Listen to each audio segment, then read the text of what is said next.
प्रेम से बोलिए सदगुरु साहिब जी की जय हो। सतनाम साहिब।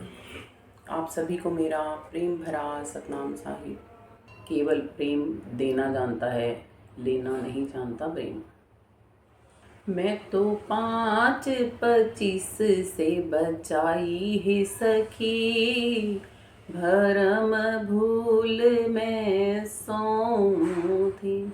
5-25 से बचाने का क्या मतलब है? 5-25 क्या है? 5 तत्वों की 5-5 प्रकृति हैं और इन प्रकृतियों से बनकर ही हम मनुष्य के तन में रहकर इस संसार को जीते रहते हैं। 5 तत्वों को भी समझाया और उनकी 25 प्रकृतियों को भी मुझे समझाया और मुझे जगना सिखाया। इन 10 इंद्रियों में रहते हुए कैसे अपने प्राण को मस्तक में स्थापित किया जाता है, कैसे परमात्मा संबंधी सभी धारणाओं से युक्त हुआ जाता है, कैसे उस जीते हुए मन से प्रभु प्राप्ति और प्रभु मिलन किया जाता है। ये सब कुछ मुझे मेरे सतगुरु ने ही सिखाया, नहीं तो मैं भी भ्रम भूल में ही सो रही थी। तो आ गया ना कि गुरु गुरु सब अच्छे हैं, अपनी अपनी ठोर।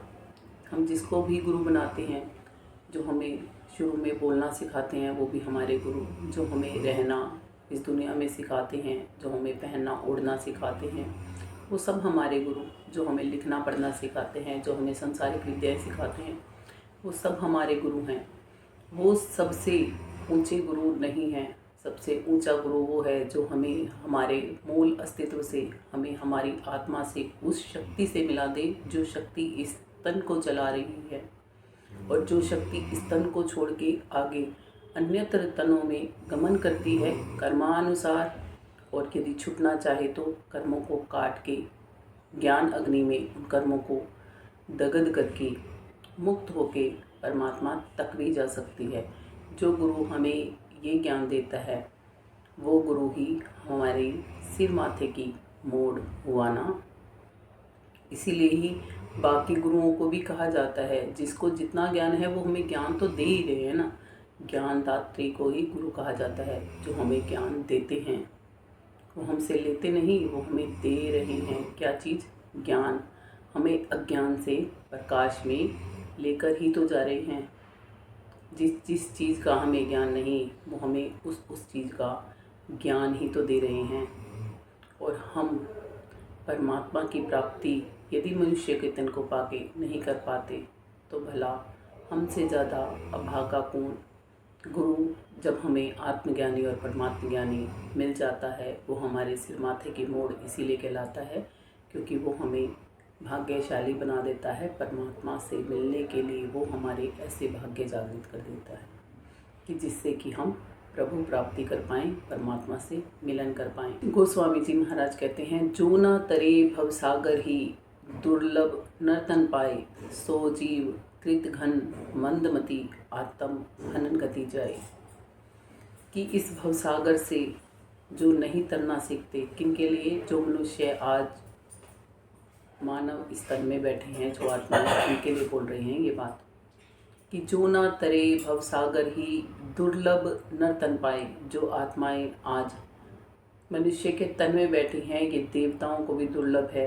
ऐसे तन को पाकर भी जो देवताओं को ही पूजने में भजने में लगी हुई हैं और अपना जीवन भवसागर में ही डुबोने के लिए खो रही हैं, उनके लिए बोल रही हैं कि वो आत्माएं कैसी हैं।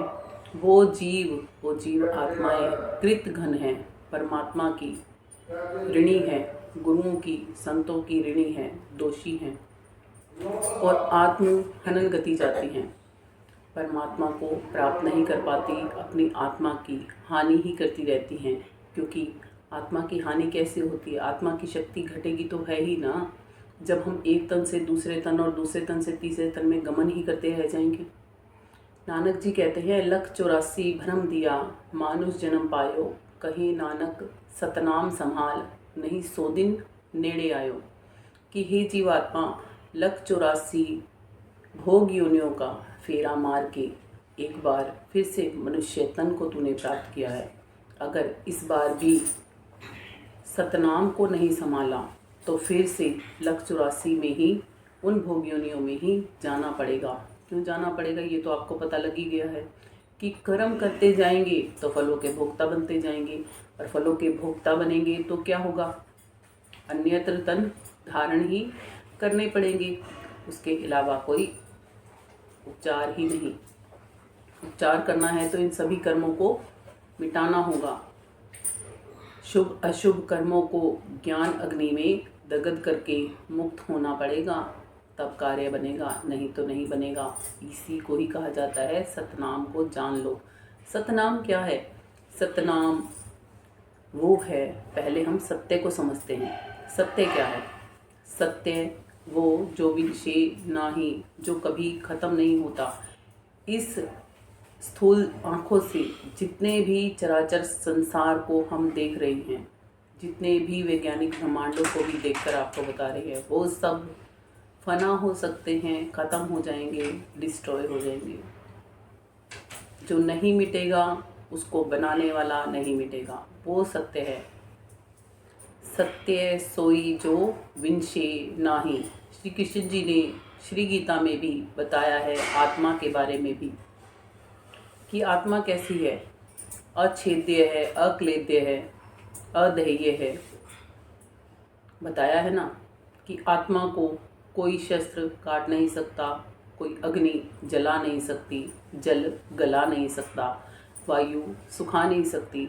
आत्मा अजर अमर अविनाशी है, अजन्मा है। हम क्या सोच रहे हैं, तनों के जन्म और मरण हो रहे हैं।